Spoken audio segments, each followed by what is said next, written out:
Good morning. A very warm welcome to you to our service. Just to draw your attention to a couple of the notices. So we do have our regular daily activities, but can I please draw your attention to Doniai this week, 1:15 on Thursday. And it's a folk group called Higher Ground. It'll be lovely to see you.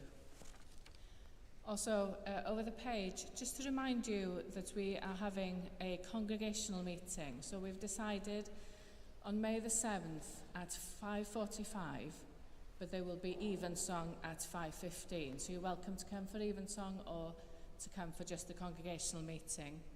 And the congregational meeting is exactly that. There's a warm welcome for anybody to come along. So please do put it in your diary if you'd like to come. As it says there as well, if there's anything particular you want to be discussed at the congregational meeting, then if you can just send me an email, that'd be great.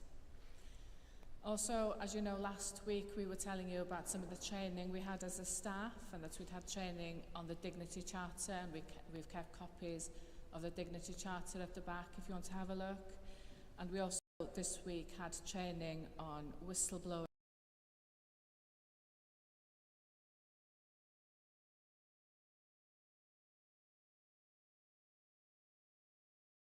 Could you please send an email to Sam by noon on the Wednesday before the Sunday?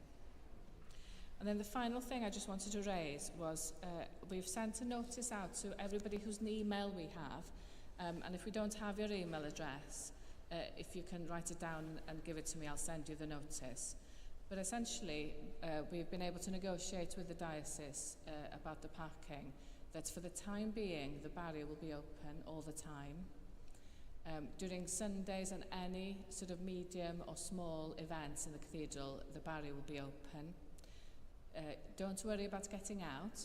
The barrier will open for everybody on the way out. So if the barrier does go down and you're in, don't worry, it'll let you out. And the important thing to say is every person who is a volunteer here in the cathedral or who is on the electoral roll, what we've been able to negotiate with the diocese who own the car park, because it's not our car park, is that we'll be able to give you a number to put in. So if you're coming here during the week, you'll be able to put in a number and it'll let you into the car park. So essentially anybody who's got any kind of formal connection to the cathedral, either a volunteer or on the electoral roll here, then you'll be given a special number that will let you in to the car park, and we will ask you please not to pass that number on. Because, as you know, we had requests from many of you to ask the diocese to limit the number of people who use the car park, so I'm hoping that that'll solve it for everybody. If you've got any questions or queries about it, then please just have a word with me. I'm very happy to talk about it. And what we'll be doing is to ask people who are volunteers in any capacity or on the electoral roll to fill in a form with the car registration number, and then you'll get an email back with the number. Or if you don't use email, then just call into the cathedral and you can fill in a physical form. The electoral roll is still open, so if you would like to join the electoral roll, then please have a word with Jane at the back.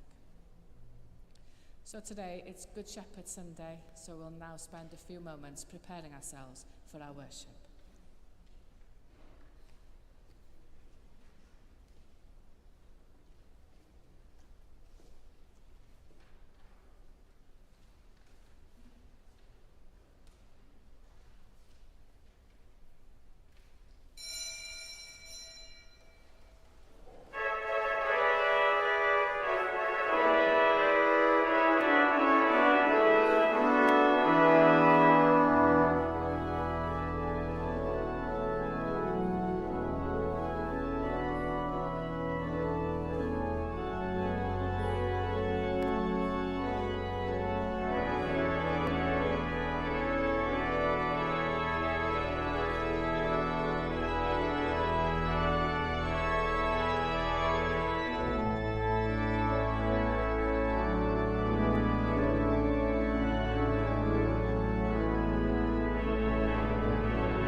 let us turn away from darkness and sin and walk as children of light.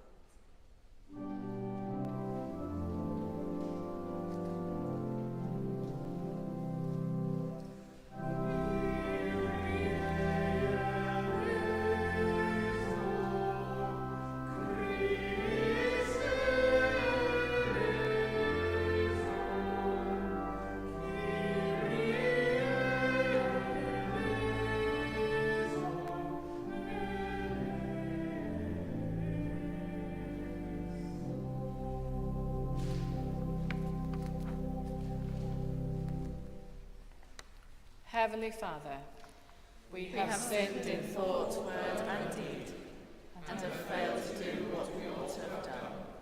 We are sorry and truly repent. For the sake of your Son, Jesus Christ, who died for us, forgive us all that is past, and lead us in his way, to walk as children of light. Amen.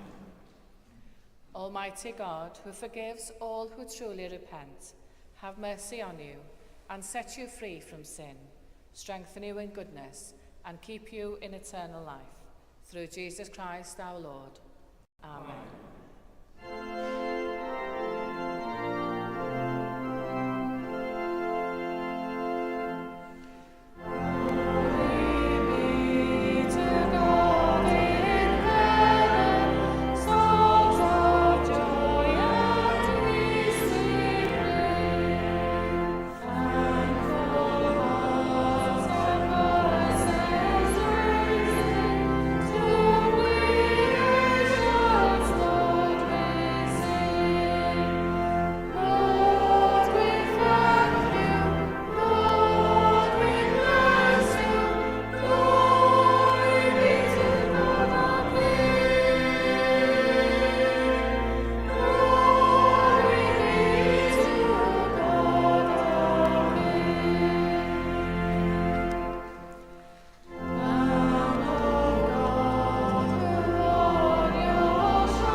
Let us pray.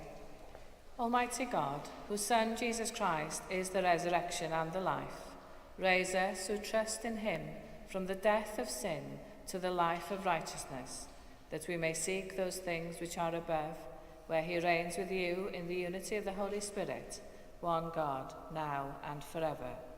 Amen. Amen.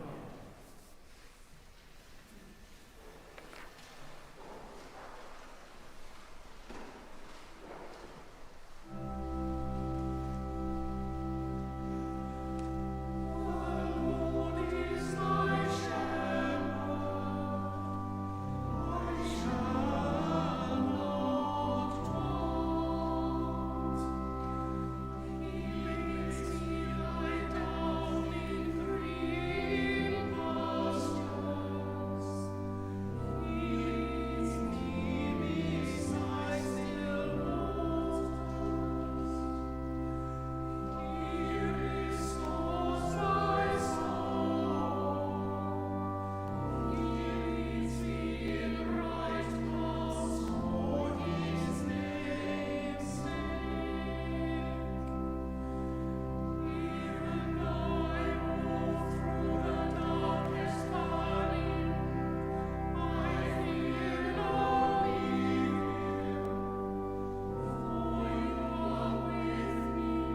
Reading from the book of Acts. They devoted themselves to the apostles' teaching and fellowship, to the breaking of bread and the prayers. Awe came upon everyone, because many wonders and signs were being done by the apostles. All who believed were together and had all things in common. They would sell their possessions and goods and distribute the proceeds to all, as they had any need. Day by day, as they spent much time together in the temple, they broke bread at home and ate their food with glad and generous hearts, praising God and having the goodwill of all the people. And day by day, the Lord added to their number those who were being saved. This is the word of the Lord. Thanks be to God.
In the name of the Father, and the Son, and the Holy Spirit. Amen. When I was at school, we had a chaplain who was fascinated in biblical numerology. Every time a number came up in a reading, he would explain the symbolism of that particular number and where else it appeared. I've been reminded of him recently because over the last few days, the morning prayer readings have been from Exodus and the story of Moses leading the Israelites from slavery in Egypt to freedom. The Exodus readings were a favourite in school as we learnt the importance of the number 40. Moses was 120 when he died. He spent 40 years being part of Pharaoh's family in Egypt, 40 years in the desert as a shepherd, learning to trust God, and 40 years wandering the desert with his people, waiting to enter the promised land. 40 years wandering in the desert with people he'd saved from slavery, who then very quickly turned to complaining about their conditions. There was no water to drink. God provided water. No food. So God provided quails and manna. 40 years of wandering. But it didn't need to be. The journey to the promised land would have taken them less than a fortnight. Let them sink in. 40 years of wandering, but the journey would have taken them less than a fortnight. But the people lacked faith in God. After sending 12 spies to the promised land, who then spent 40 days scouting it out, 10 of them came back with doubts that they could overcome the people, despite all 12 agreeing that it was a good land and fertile. They failed to trust that God would provide sustenance, and they failed to trust that God would help them conquer Canaan. And so, God made them wander in the desert for 40 years, a time to learn to trust and have faith in him. He was always with them, but they needed that time to grow in faith. I wonder what the disciples thought when they first heard Jesus talk about the Good Shepherd, about being the gate for the sheep. I wonder if they thought about Moses, the shepherd that led his people from slavery to freedom. Or did they think about others that they'd put their trust into and who had let them down? Over the last few Sundays, we've been reading about how the disciples coped in the first days after Jesus' death and resurrection. We can only imagine the mix of emotions that they had gone through. They had lived with this incredible person, been taught by him, and seen him perform miracles.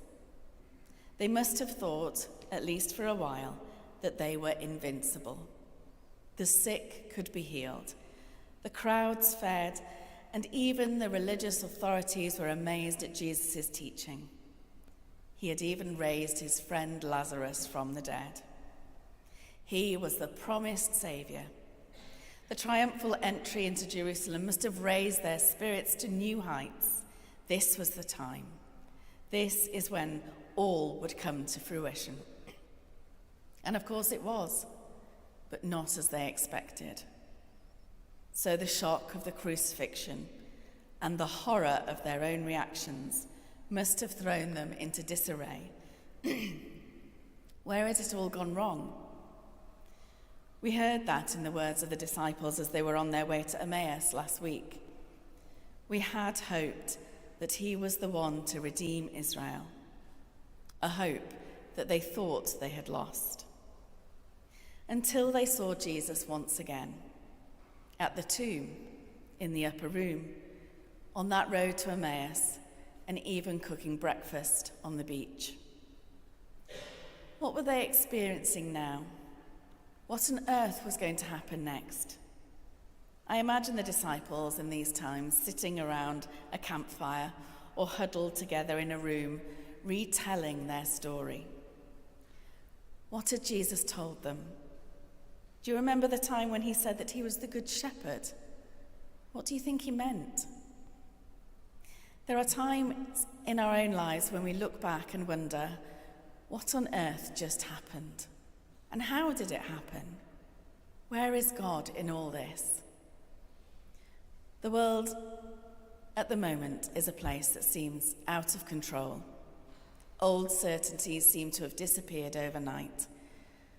The last couple of years have been difficult and uncertain here in the cathedral, and there have been times of doubt, anger, and maybe even times when faith in God has wavered or been difficult. When traumatic things happen, we naturally find ourselves replaying events, questioning and wondering until we can sometimes feel like we're stuck in a wilderness of our own story, wandering in a desert of our own making, and no doubt we will sit around and replay the stories for a little while yet. I imagine the disciples doing that, trying to make sense of the last few days, the last few years, retelling the story, trying to process the incredible things that had happened, wandering in the desert of their own mind, just like the Israelites, because it's hard to trust when your expectations have been crushed. When we find ourselves in the midst of pain or distress, it's easy to lose faith. It's easy to get stuck in our self-made wilderness. It may be difficult to see God at work in the world of unrest or a world that seems out of control. The world has many hired hands, promising to care for us and keep the wolf from the door, but too often we're let down by them. So recognizing Jesus, recognizing the voice of the Good Shepherd becomes increasingly important so that we don't trust and follow the wrong voice. Jesus had 40 days from his resurrection to his ascension to reassure his disciples that he was and always would be with them. He had 40 days to move them out of their own wilderness story and into a new story, a story of hope.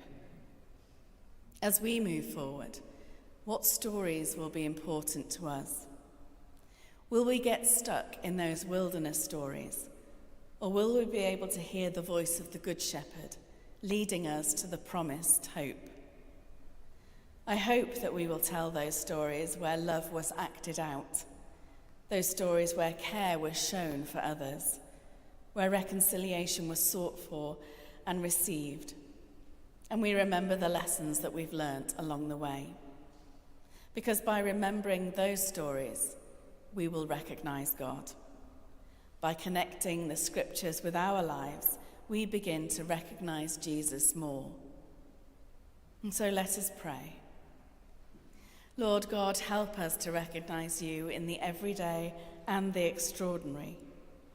May your Holy Spirit guide us as we read the scriptures, so that we will know the voice of the Good Shepherd and follow where that voice leads us.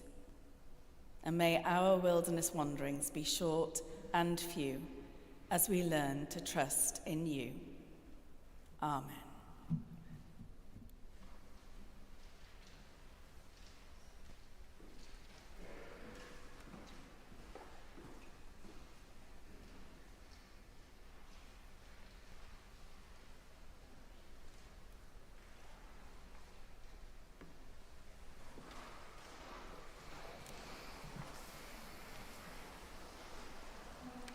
So we say together the baptismal creed. I believe and trust in God the Father, source of all being and life, the one for whom we exist. I believe and trust in God the Son, who took our human nature, died for us and rose again. I believe and trust in God the Holy Spirit, who gives life to the people of God and makes Christ known in the world. This is the faith of the Church. This is our faith. We believe and trust in one God, Father, Son, and Holy Spirit. Amen. On this day which the Lord has made, let us rejoice and be glad, praying for the Church and the world, that the joy of the risen Lord will fill the lives of all people.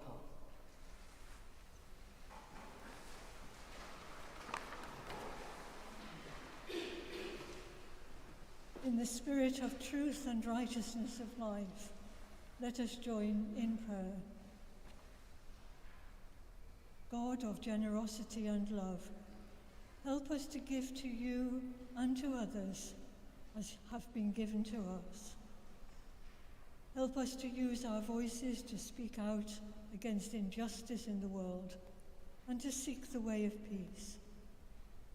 Guide our feet along the pilgrim path of life. Be open to its challenges and sorrows yet to come, and always be aware of your presence in our lives. Let the children of God say, His love has no end.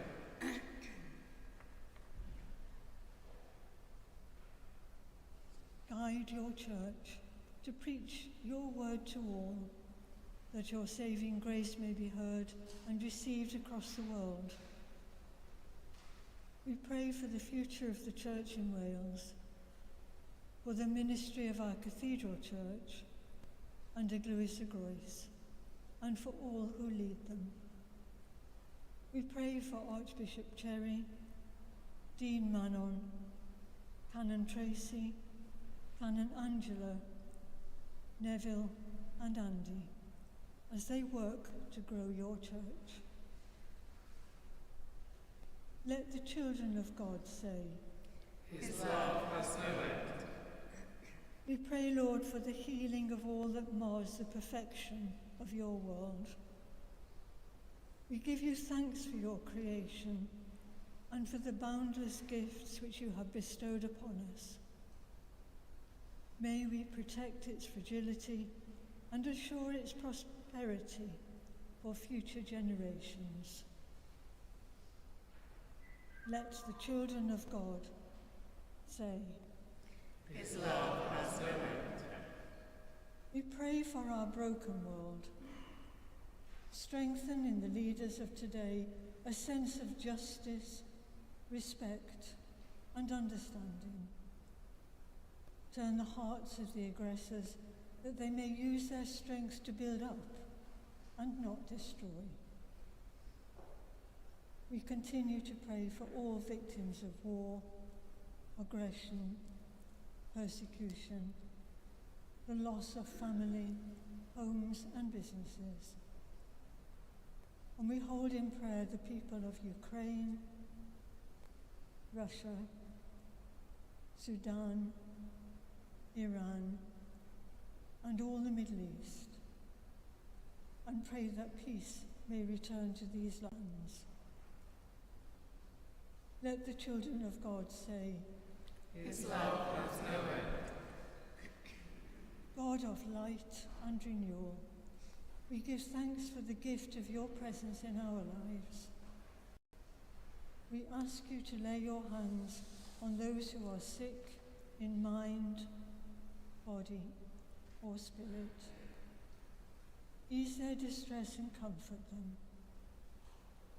We pray especially for Elmer, Leslie, Simon, Jill, and Angela, and all others known to us, and those only known by you. Give them your strength and your hope. Let the children of God say, His love has no end.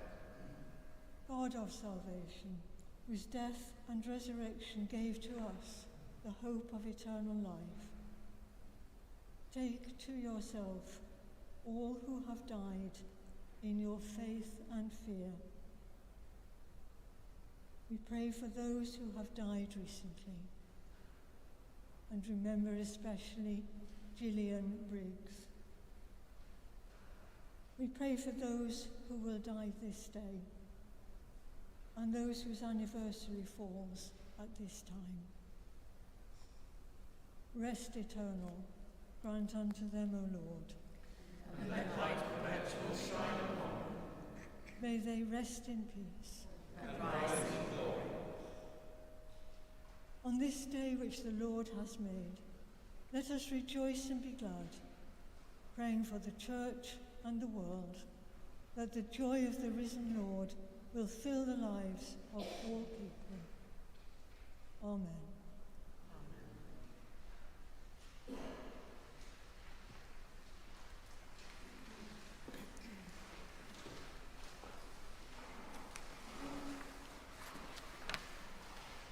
Your love, O God, knows no end, and we rejoice on this day that you have made. May our prayers bring the gladness that fills our hearts to the lives of all for whom we have prayed. Through Jesus Christ our Lord. Amen. Glory to God in the highest heaven, and on earth peace to all in whom he delights. The peace of the Lord be always with you. And also with you. Let us offer one another a sign of peace. Peace.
Blessed are you, Lord God of all creation. Through your goodness we have this bread to offer, which earth has given and human hands have made. It will become for us the bread of life. Blessed be God forever. Blessed are you, Lord God of all creation. Through your goodness we have this wine to offer, fruit of the vine and work of human hands. It will become our spiritual drink. Blessed be God forever. The Lord be with you. And also with you. Lift up your hearts. We lift them to the Lord. Let us give thanks to the Lord our God. It is right to give our thanks and praise. It is indeed right, it is our duty and our joy at all times and in all places to give you thanks, Holy Father, all-powerful and ever-living God, through Jesus Christ our Lord. Because in these days of Easter we praise you with joyful hearts in thanksgiving for your saving work, since, in the paschal mystery of your Son, you have brought light to your children through the hope of eternal life. Through the one perfect sacrifice offered on the cross, he has restored us men and women to his own image, opened the gates of heaven, and regained for us the hope of glory. And so with the hosts of angels and all the company of heaven, we proclaim the glory of your name and join in their unending hymn of praise.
All praise and thanks to you, true and living God, creator of all things, giver of life.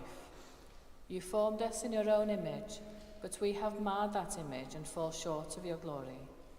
We give you thanks that you sent your Son to share our life. You gave him up to death that the world might be saved, and you raised him from the dead that we might live in him and he in us.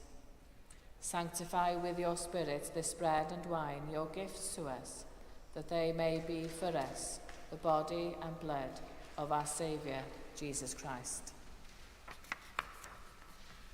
On the night that he was betrayed, he took bread, and when he had given thanks, he broke it and gave it to his disciples, saying, "Take, eat. This is my body, which is given for you. Do this in remembrance of me."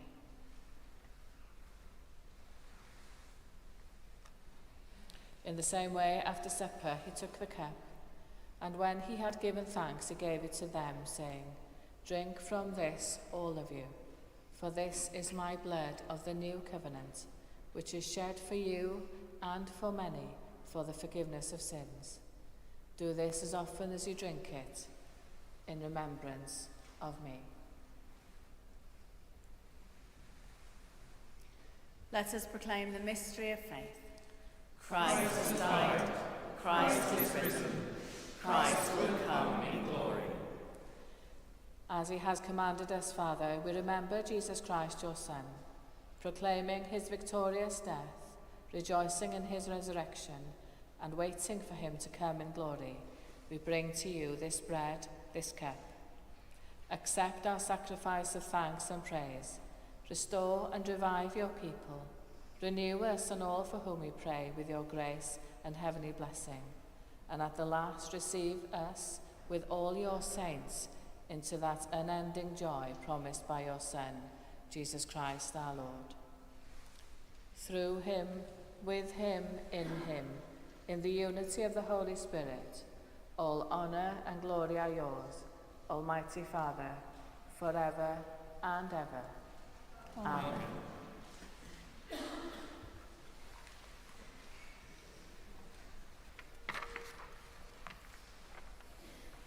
As we greet our risen Lord, let us pray as he taught us. Our Father, who art in heaven, hallowed be thy name. Thy kingdom come, thy will be done, on earth as it is in heaven. Give us this day our daily bread, and forgive us our trespasses, as we forgive those who trespass against us. And lead us not into temptation, but deliver us from evil. For thine is the kingdom, the power and the glory, forever and ever. Amen. Alleluia. The bread which we break is the communion of the body of Christ. The disciples knew the Lord Jesus in the breaking of the bread. Alleluia. One body are we, for though many, we share in one bread. Be known to us, Lord Jesus, in the breaking of the bread.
Alleluia.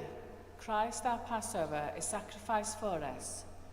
Therefore let us keep the feast. Alleluia.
Give thanks to the Lord, for he is gracious.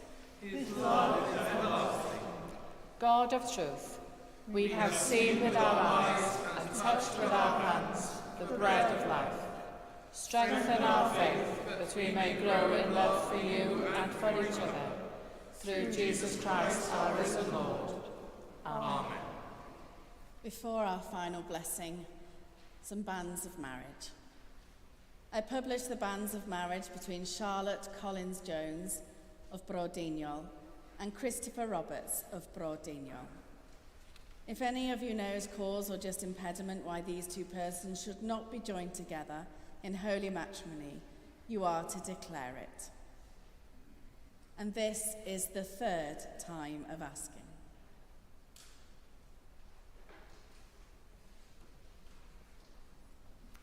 The Lord be with you. And also with you. Almighty God, who through the resurrection of our Lord Jesus Christ has given us the victory, give you joy and peace in believing. And the blessing of God Almighty, the Father, the Son, and the Holy Spirit be upon you and remain with you always. Amen. Go in peace to love and serve the Lord. In the name of Christ. Alleluia.